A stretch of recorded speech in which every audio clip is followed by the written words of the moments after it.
Confined within the walls of a South African jail, the young lawyer from India found no reason to complain. Some say that jail is a palace. Others look upon it as a beautiful garden. Some others hold that through the jail gates we shall pass from our present bondage to freedom. The year was 1907. The young lawyer from India was Mohandas Gandhi.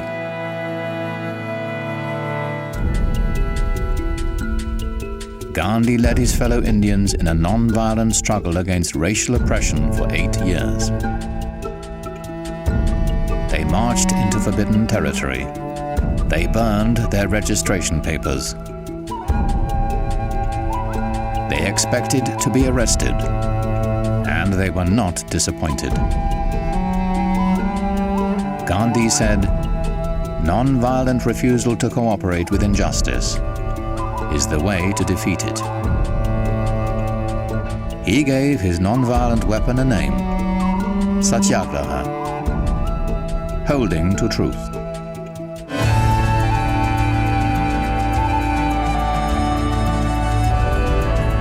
In every decade and on every continent, underdogs have taken up Gandhi's strategies to fight for their rights and freedom. Non-violence means fighting back, but you're fighting back with other weapons. The power that Gandhi discovered changed the 20th century.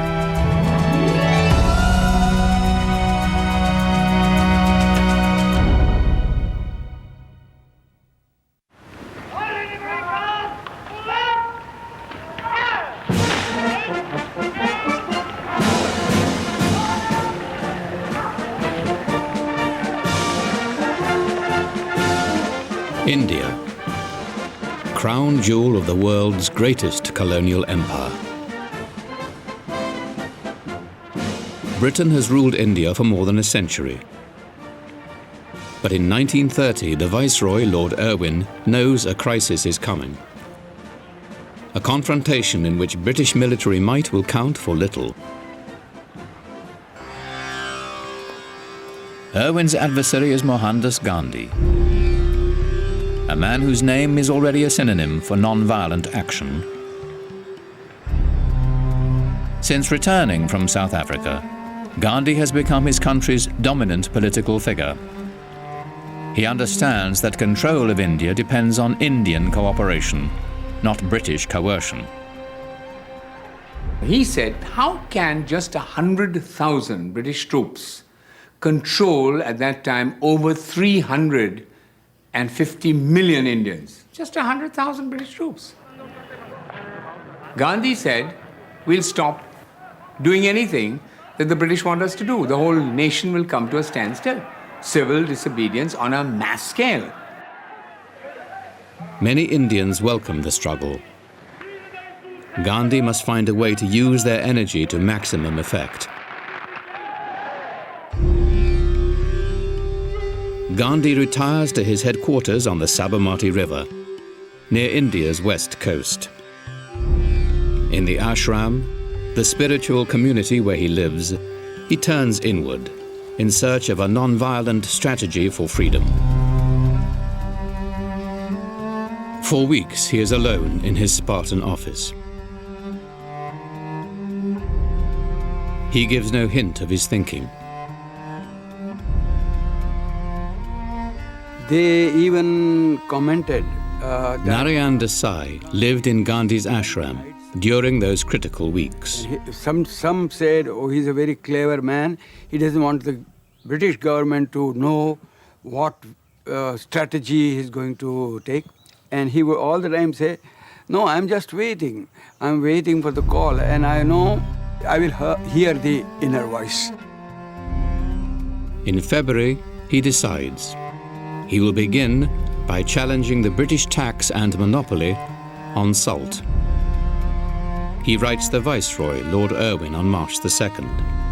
He explains the injustice of the salt laws and says he will go to the beach to make salt illegally. He will invite all Indians to do the same. He pleads with Irwin to negotiate. A few days later, a note from Irwin's secretary expresses the Viceroy's regret at Gandhi's plan of action. Gandhi sends advance teams to choose a beach where civil disobedience will begin.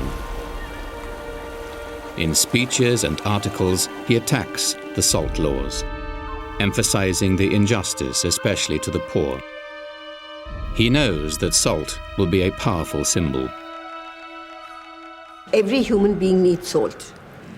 Without salt, you and I can't exist. So he wanted to touch a chord in every Indian heart, that here is something you and I and all of us need. Why should that be taxed? With a sharp instinct for political theatre, Gandhi charts a route from his ashram to the sea. He and his volunteers will walk 240 miles. Being on the road for nearly a month, he believes, will build suspense and a bigger audience for his message. He expects to be arrested before he reaches the coast. At first light on March 12th, the great drama begins. At 60, Gandhi is the oldest of 78 marchers. Thousands join the procession, including police observers. But the government makes no attempt to interfere. They feared that he was so popular that there may be violent outbreak. So they weighed the advantages and disadvantages of arresting him. And they also underrated this movement, Salt Satyagraha. They felt it might fizzle out. And Gandhi looked ridiculous that if he goes on marching and he does not commit any breach of the laws, we can't arrest him. What are we arresting him for? Gandhi wants to be arrested, but not too soon. The longer he marches, the more publicity he will receive. His messages are aimed equally at his immediate audience and the outside world, represented by dozens of journalists who have joined the march. In his speeches, he insists, "We must not hate the British. They have not taken India from us. We have given it to them."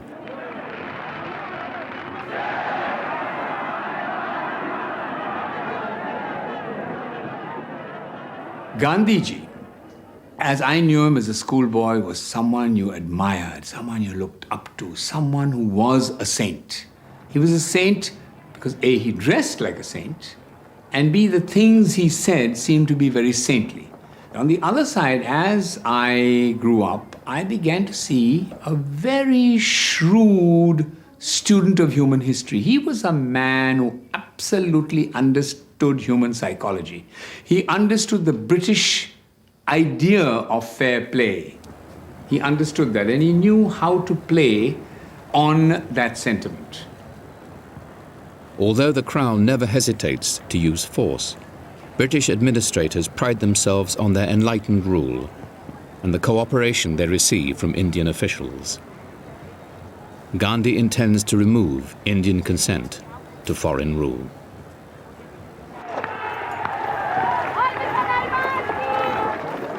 The Salt March will create a dilemma. If they arrest him, all India will rise up in protest. If he is permitted to openly defy the law, British control will be lost, perhaps irretrievably.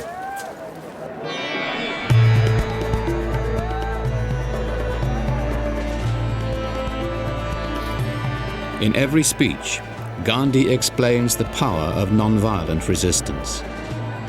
He asks local leaders to quit their government jobs.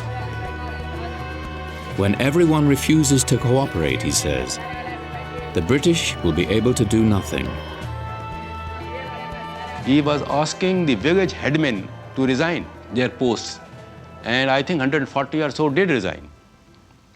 Why did he ask them to resign? It is a government, foreign government, running this country for their own benefit. And why should you serve it?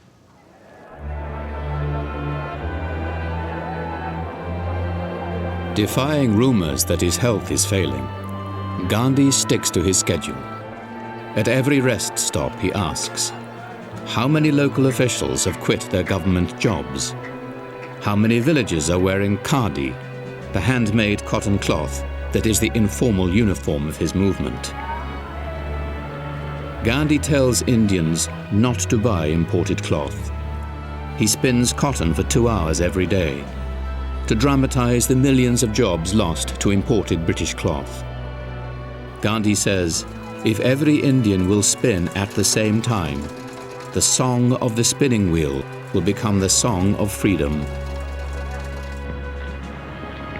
He gets by on 4 hours sleep. He must persuade thousands of volunteers to be arrested and go to jail, or his long march will end in failure.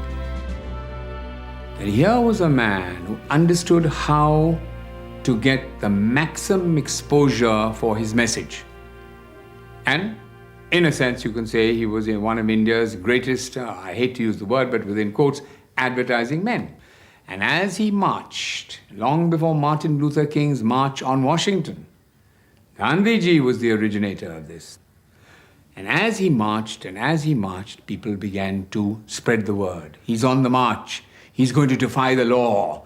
Let's join him. This is a chance to show the British without having to hit them, to show them that we stand for something. We are not just slaves. And by God, even I, who was only a schoolboy at that time, I tell you, my hair stood on end when I realized he was slowly approaching the goal. And we all knew once he picked up that handful of salt, he would be arrested. On the 24th day, the marchers approached the sea. An American newspaper editorializes, as Britain lost America through tea, it is about to lose India through salt. On the eve of the law-breaking, Gandhi meets on the beach with 12,000 supporters.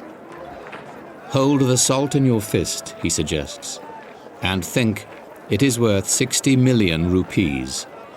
That's how much the government has been taking from us through the monopoly on salt.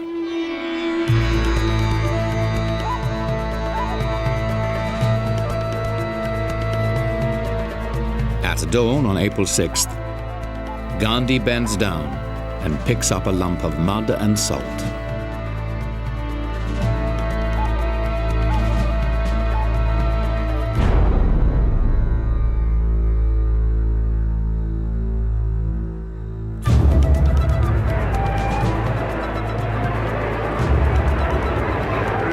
News that Gandhi has broken the salt law electrifies the country.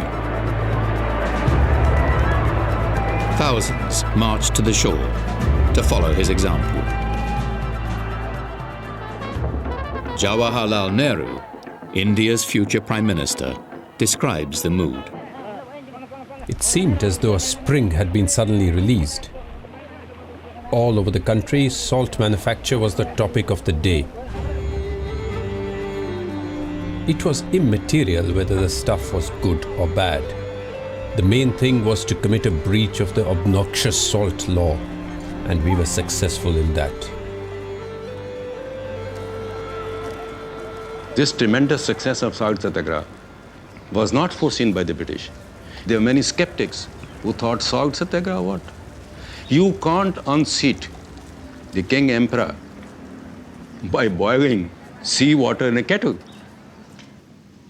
So that was the assumption. But in a non-violent struggle, it is the insight of the leader which matters, What will mobilize the people? What will make them feel that they have a cause to fight for, and what will make them fight it non-violently? As his movement engulfs the country, Gandhi is surprised he's not been arrested. Visiting seaside villages, he encourages civil disobedience, which he says is only the beginning. Today we are defying the salt law. Tomorrow we shall have to consign other laws to the waste paper basket. We shall practice such non-cooperation that finally it will not be possible for the administration to carry on. When you are non-violent, how do we tackle you? How do we meet your challenge? At the most, we can imprison you. And if we imprison you, again you become more popular. We can't use arms against you. We can't use violence against you. So here is a person who has evolved a technique which overpowers the British. From the government in New Delhi, Lord Irwin cables London. The personal influence of Gandhi threatens to embarrass the administration, and in some areas he has already undermined government authority. Gandhi's headquarters are on the beach. A month after he picked up the first lump of salt, he announces an escalation. He and his volunteers will seize the government salt works in the nearby town of Darasana. Near midnight on May 4th, he writes to Lord Irwin, offering 3 ways to stop the raid on the salt works. End the salt tax. Arrest the raiding party. Or break their heads. He finishes the letter and retires for the night.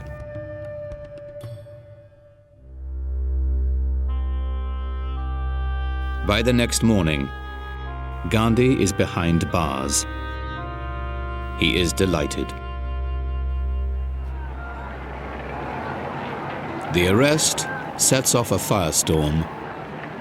In city after city, normal life comes to a standstill. Lord Irwin announces a strategy of steady pressure. Police are to use minimum force. Irwin issues emergency ordinances. Political meetings are prohibited. The press is censored. The Indian National Congress Working Committee is banned. Irwin's plan to avoid repression fails as the new ordinances provide new opportunities for law-breaking. Thousands are arrested. Exactly what Gandhi wants.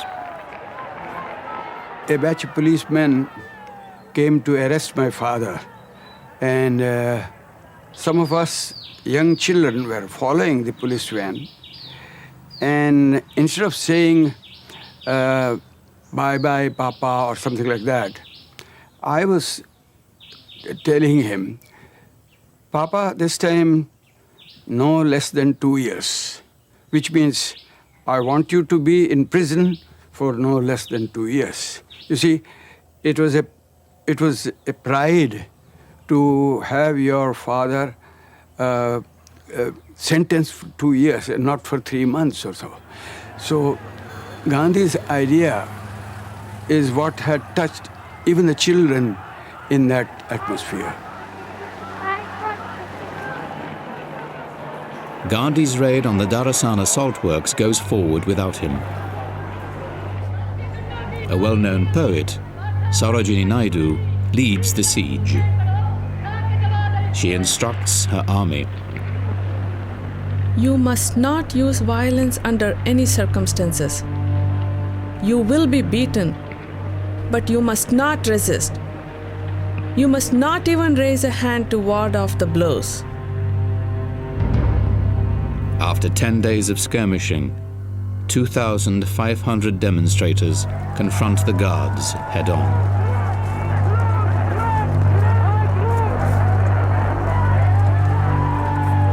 Police attack the Satyagrahis with steel-tipped clubs called lathis. A United Press reporter, Webb Miller, witnessed the scene. They went down like 10 pins. I heard the sickening whacks of the clubs on unprotected skulls. Those struck down fell, sprawling, unconscious, or writhing with pain, with fractured skulls or broken shoulders. Miller's report is published in nearly 2,000 newspapers. and read aloud in the US Senate. One Satyagrahi explained, "Our object was to show the world at large the fangs and claws of the government in all its ugliness and ferocity. In this, we have succeeded beyond measure."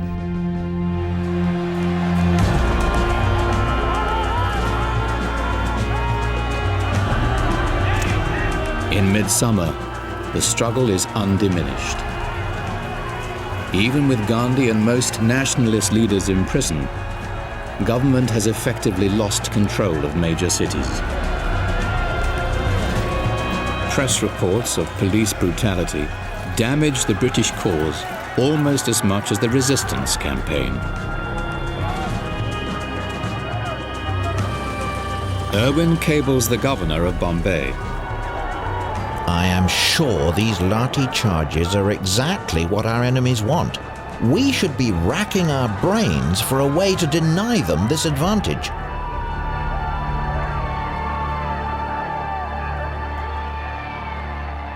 In July, government reports nearly 17,000 civil resistors have been arrested. Gandhi's goal of filling the jails is more than self-sacrifice. It is mass disobedience and is steadily eroding British authority. If an authority enjoys power, he enjoys power to the extent to which obedience is rendered. But moment the obedience goes off, moment the laws are disobeyed, moment the command of the powerful are not obeyed, your power vanishes. Those who can't endure the hardships of jail can still help in the fight, boycotting or picketing shops which sell British goods. When sales suffer, Lord Irwin issues a Prevention of Intimidation Ordinance against picketing. The result? More arrests, as bystanders cheer.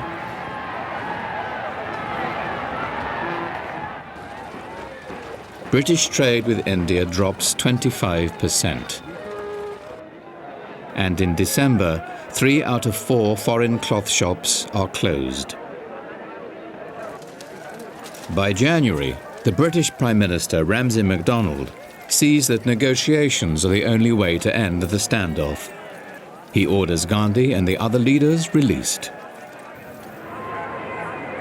The national movement remains strong as Gandhi's release is celebrated.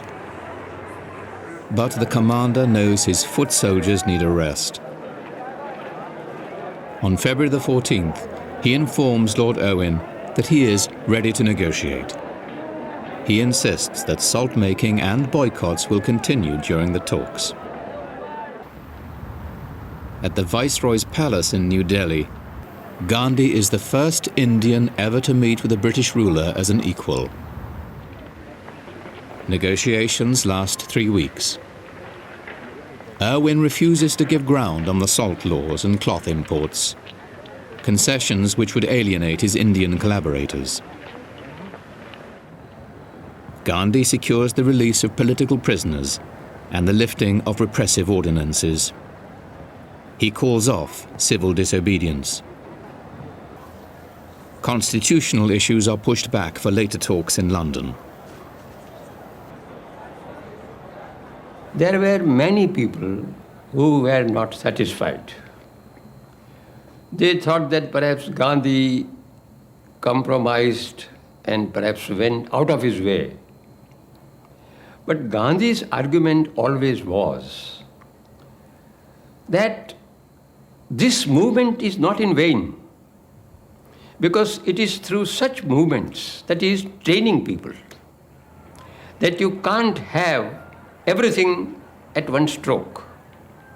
You compromise, you gather your strength, you train yourself, and then take the next step.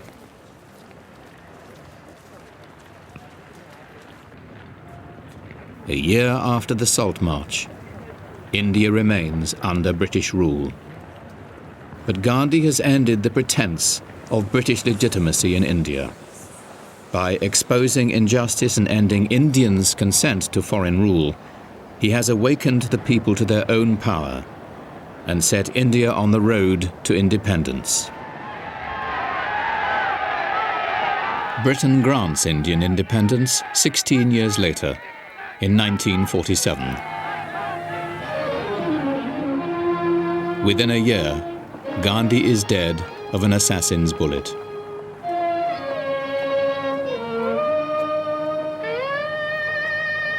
Far beyond his accomplishments in India, his vision and his practice of non-violent conflict have set an example for future generations.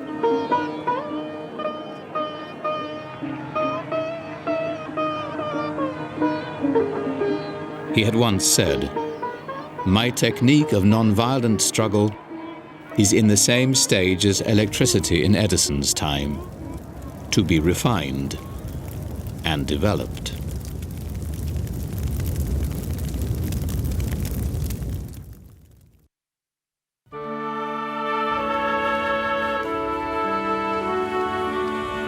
"60 years after Gandhi's struggle in South Africa, his ideas found new followers in the American South.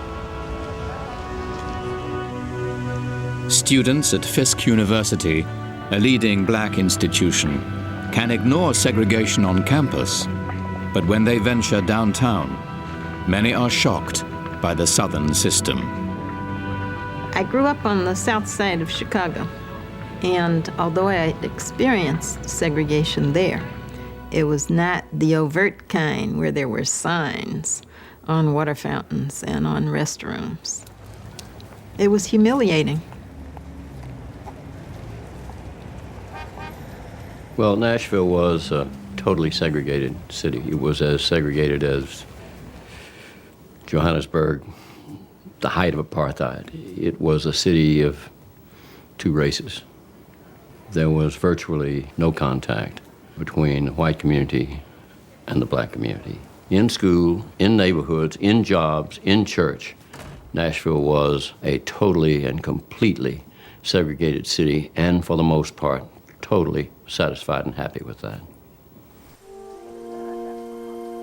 Students at American Baptist College in eastern Nashville know that segregation is being challenged, that some are working against the violent repression, even lynchings that enforce it. They want to join the struggle. We've been taught one thing in the school about the Declaration of Independence, about the Bill of Rights, about the Constitution. And then in the real world, we were living something else. James Lawson, a Methodist minister from Ohio, soon gives Nashville's students a chance to take part.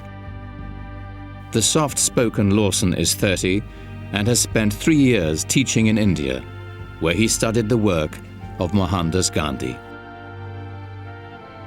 In a small church near the Fisk campus, Lawson has started a series of evening workshops on nonviolent action.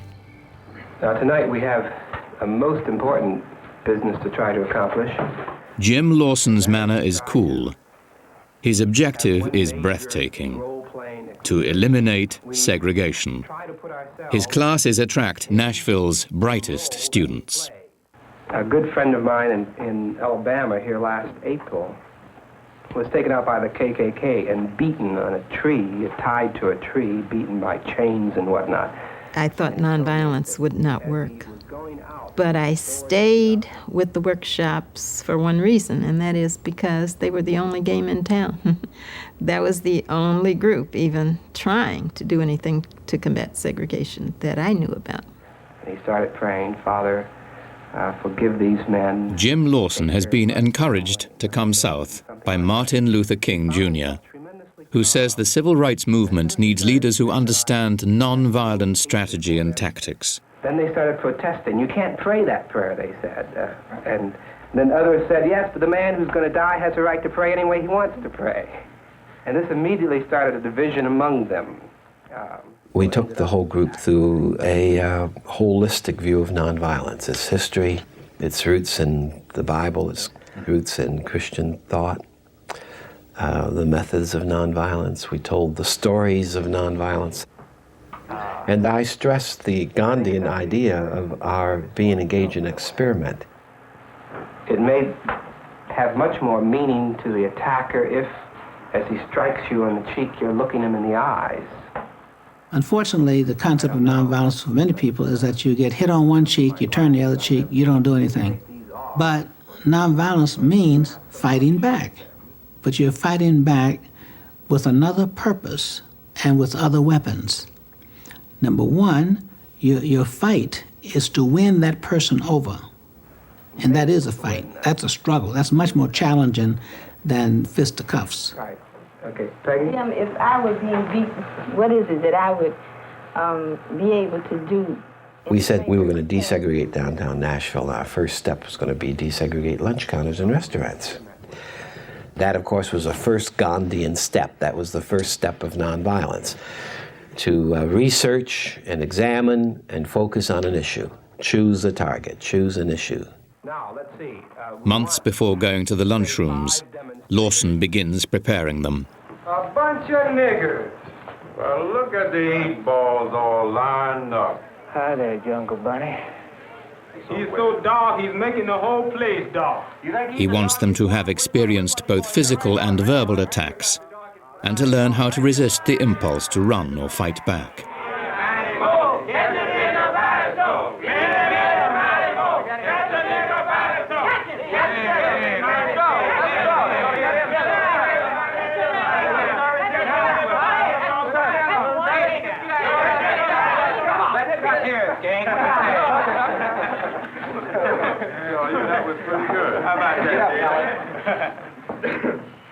Now let's see what we've learned from this to us as to how we might act non-violently. What are the basic problems here so far? You cannot go on a demonstration with 25 people doing whatever they want to do. They have to have a common discipline. And that's a key word for me, that the difficulty with nonviolent people and efforts is that they don't recognize the necessity of fierce discipline and training and strategizing and planning and recruiting and doing the kinds of things that you to have a movement. That can't happen spontaneously. It has to be done systematically. They stage their first sit-in on a Saturday, when they are sure to be noticed. We spent many, many hours anticipating some of the opposition. And we knew that that's one of the things that they would say. We don't want to sit next to dirty people while we have lunch. And so one of the ways we combated that was by having a dress code. We had been told it was a possibility of being arrested, but we went to the lunch counter. We took our seats.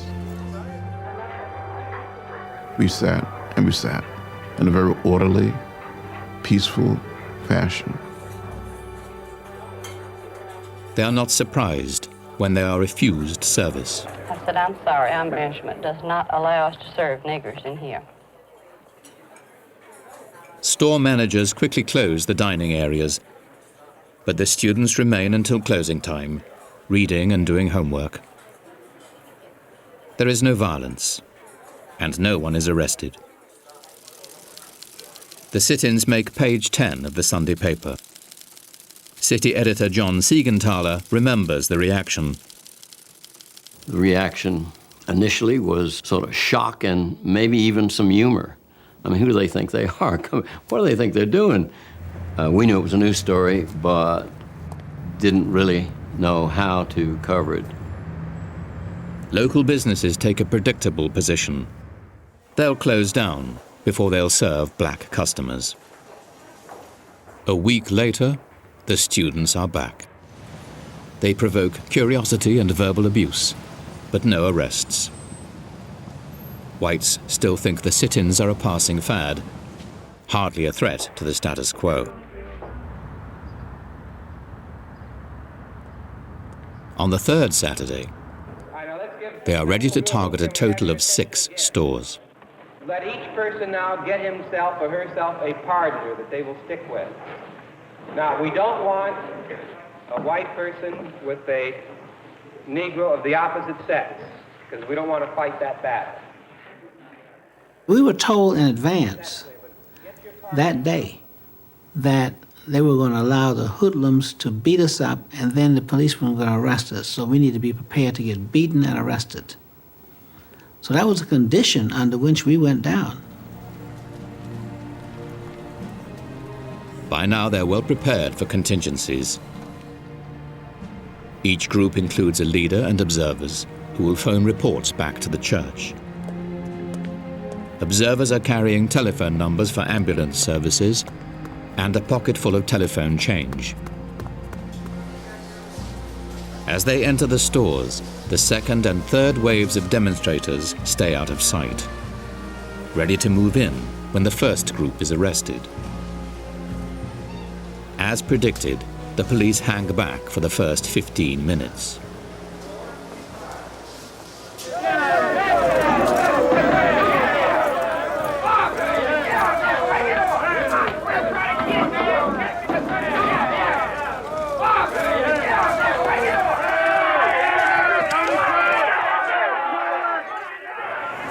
Went and asked each and every one of them separately to leave. They didn't leave, so I instructed the men to place them under arrest. We placed them under arrest. When we cleared the stools, some more colored boys and girls and white boys and girls got on the seats. It really surprised the police. They thought they had lowered the boom. And when they turned around and looked and saw a lunch counter, once again, full of Negro students, you could just see that they kind of looked at each other out of the corners of their eyes as though, do you see this? What will we do now? And there was still another group ready to take their places.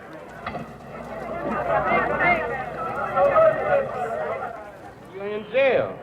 I'm joking. Man, what my mother gonna say when she hear about that? We had a philosophy, which was a power of nonviolence.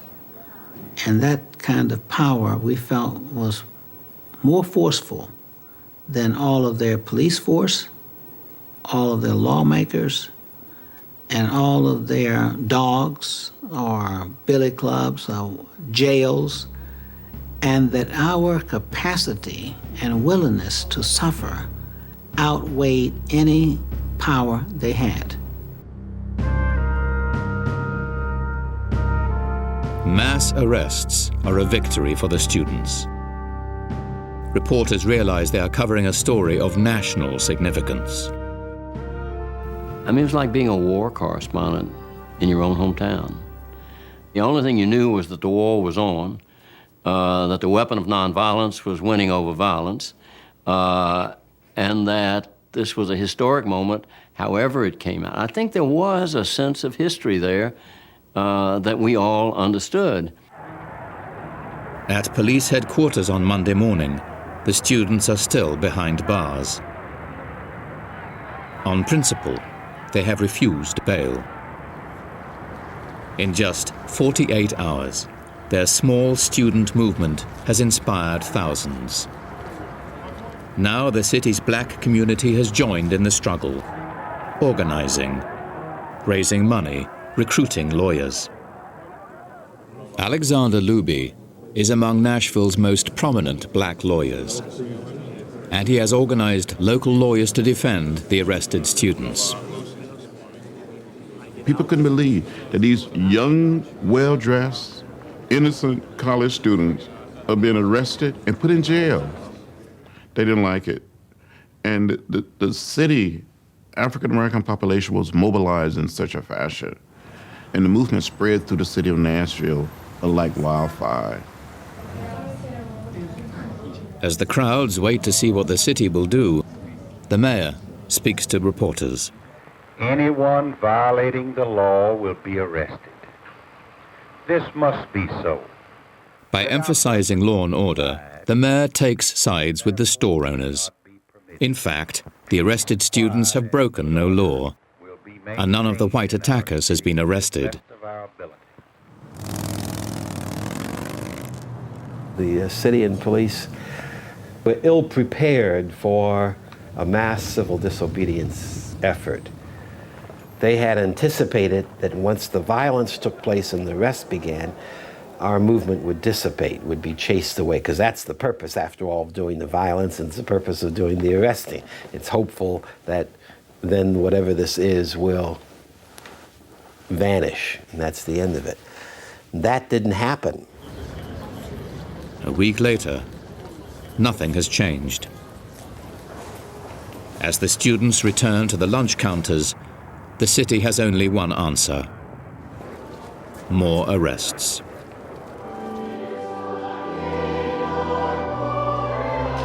Now in the national spotlight, the movement is deluged with new recruits. Jim Lawson's workshops expand to meet the demand. Nashville's churches provide meeting space, telephones, mimeograph machines. Now they must get the message out, far beyond Nashville. We were not simply addressing our immediate opponents. What we were doing was addressing the larger audience, the nation, the world. Because the strategy in nonviolence is that you educate a large number of constituents and win them on your side. In fact, even though we as African Americans were a minority, no change could take place unless you have the sympathy of the majority, if not the active participation. The students know that sympathy by itself may not be enough. Taking advantage of the outrage their arrests have provoked, they escalate the conflict. Sit-ins continue, but a new tactic is added: a boycott of the downtown shopping district. Picketers ask customers not to patronize stores whose lunch counters are segregated.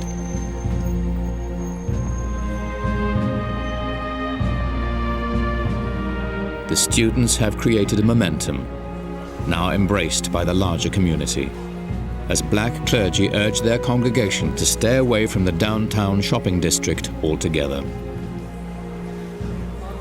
It allowed for the whole community to be participants in the movement, because that's one of the things that we in the nonviolent world always teach, namely that in the nonviolent movement, everyone can be a participant. Children can participate, women can participate, men can participate, young people, old people.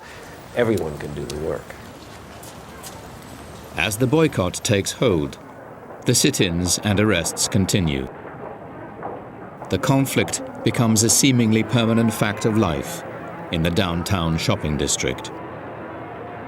Picketing and boycotting provoke a racist backlash. But the counter-demonstrations backfire. Frightened white people begin avoiding the downtown area, unwittingly joining the boycott. A Fisk University economist calculates that some downtown stores have lost up to 40% of their business. As Easter approaches, the usual surge of spring buying never happens. Among blacks, the boycott is estimated at 98%. That was a powerful message sent to the white community that, you know, it's one thing just to deal with these students on a Saturday-to-Saturday basis and lock them up and let them get bailed out, and we'll try them and sentence them to $50 fines and that sort of thing. But it's another thing when you go down there and there's nobody on the street. At Easter, the counters are still segregated. But the sit-ins have put civil rights on the national agenda as never before. For the past several months, a new strategy to end racial segregation has been spreading through the South. On Easter Sunday, NBC's Meet the Press looks at nonviolent resistance. The moderator suggests that boycotts might be better than sit-ins and arrests. Dr. King, wouldn't you be on stronger grounds, though, if you refused to buy at those stores and if you called upon the white people of the country to follow you because of both your moral and your legal right not to buy? I think, Mr. Spivak, sometimes it is necessary to dramatize an issue because many people are not aware of what's happening. And I think the sit-ins serve to dramatize the indignities and the injustices and the dissatisfaction of the Negro with the whole system of segregation.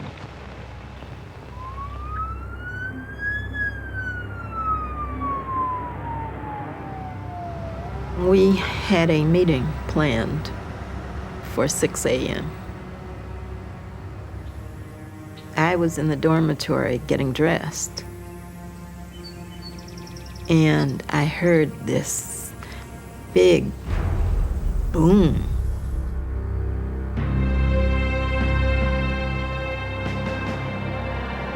I soon learned that attorney Z. Alexander Luby's home had been bombed. It, of course, was the effort of the enemy to scare us off. Violence has a very simple dynamic. I make you suffer more than I suffer. I make you suffer until you cry, uncle, and you surrender. That's what a war is. It's violence.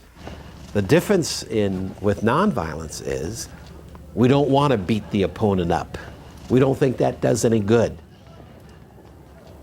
Luby and his wife are uninjured. But as Lawson has taught his students, violence can backfire. The bombing has shocked the city and given the students a strategic opportunity. They send a telegram to the mayor demanding a meeting, and they organize a silent march from the campus to City Hall.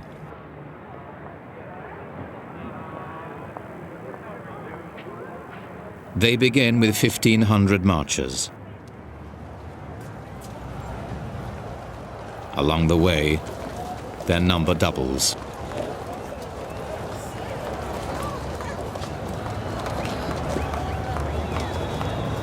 Mayor Ben West is waiting for them.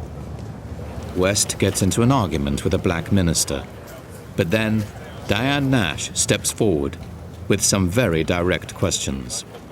I asked the mayor, first of all, Mayor West, do you feel that it's wrong to discriminate against a person solely on the basis of his race or color? I tried as best I could to answer it, frankly and honestly, that I could not agree that it was morally right for someone to sell them merchandise and refuse them service. And I had to answer it just exactly that way. Nash goes on to ask the mayor whether he feels the lunch counters should be desegregated. He answers, yes.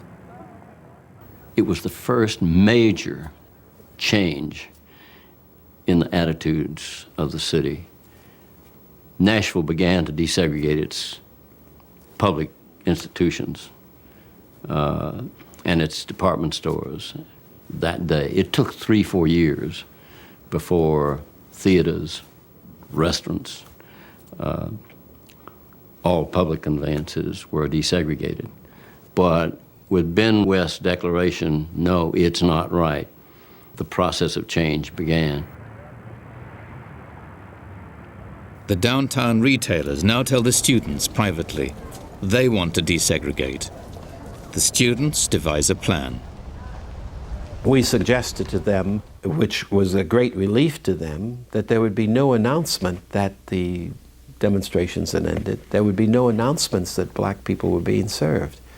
No announcements, no press, no police. A movement that began in the basement of a small church in September has desegregated the downtown lunchrooms by spring. They go on to desegregate other restaurants and public facilities, showing how to remove business support for segregation by making it costly and controversial. It's a weapon that will prove decisive as the civil rights movement gains momentum.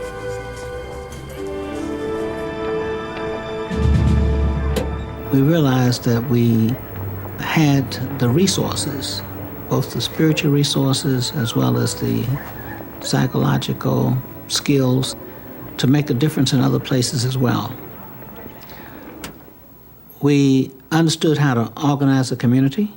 We understood how to conduct a demonstration. We understood how to negotiate. And we understand how to deal with the media. We were warriors in that sense. We had been prepared. This was like a nonviolent academy, equivalent to West Point. For the rest of the decade, they carry what they've learned farther south and across the country. Reflecting on what they had achieved, one of Nashville's students wrote, "You cannot wait for someone else to do it. You cannot wait for government to do it. You must make it happen through your own efforts and action and vision."